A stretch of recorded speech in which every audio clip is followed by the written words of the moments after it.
Welcome to the InfoWars Nightly News. It's Friday, February 7th, 2014, and I'm Leanne McAdoo. Here's what's coming up tonight.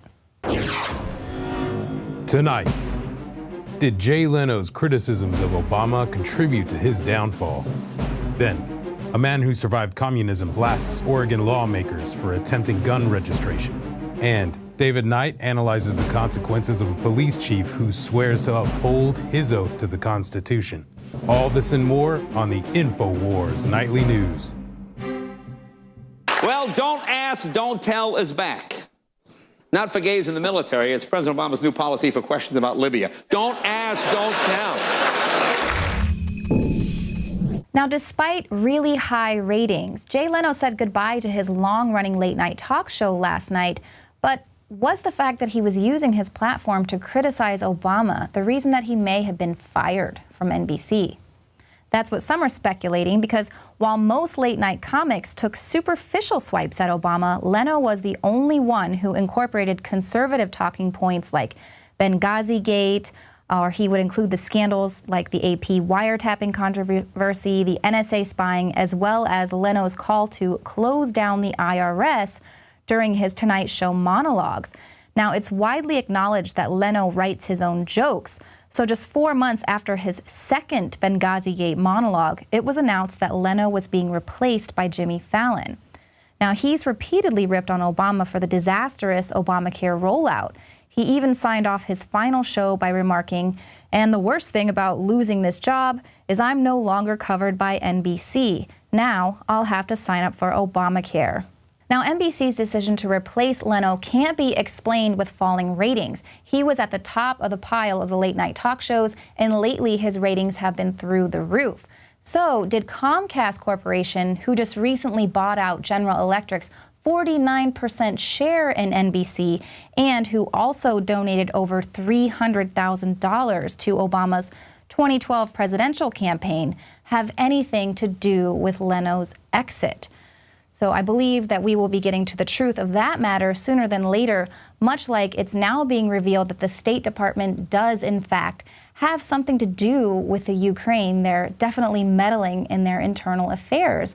This is now due to some audio that allegedly was hacked by the Russians and posted on YouTube. It's providing irrefutable evidence that the State Department is meddling in the affairs of the Ukraine. Since the Maidan Square protests began in November, evidence has been piling up showing that the usual actors are involved.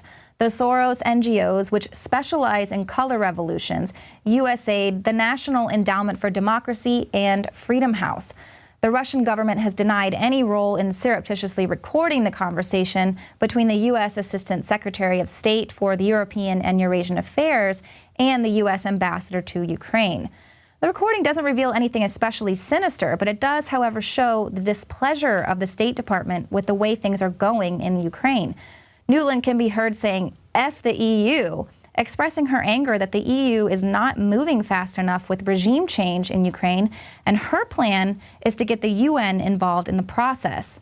Now, the audio reveals how the State Department basically calls the shots at the internationalist organization, and this is in spite of the fact that Secretary of State John Kerry has been decrying any foreign meddling in the Ukraine's internal affairs.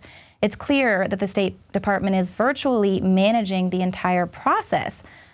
Now, we've all been made aware by the Russian authorities that they are, in fact, spying on the hotel bathrooms of the journalists who are there covering the Olympics.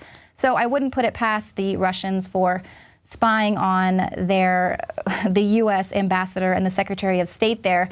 But what I thought was hilarious was that Nuland said that it was shocking that they would spy on them. Yes, because the U.S. is the only one that's allowed to do that, of course. But here we have, the order out of the Chaos Club in D.C. They don't really care who is responsible for pushing the Ukraine away from Russia. They don't really care how the job gets done, because their end game is to just bring the country into this IMF, World Bank austerity scenario that we're already seeing in Greece, and it's planned for Spain, and of course the southern countries of Europe. So you can actually hear that audio up on Infowars.com. It's pretty interesting what she has to say about some other characters there.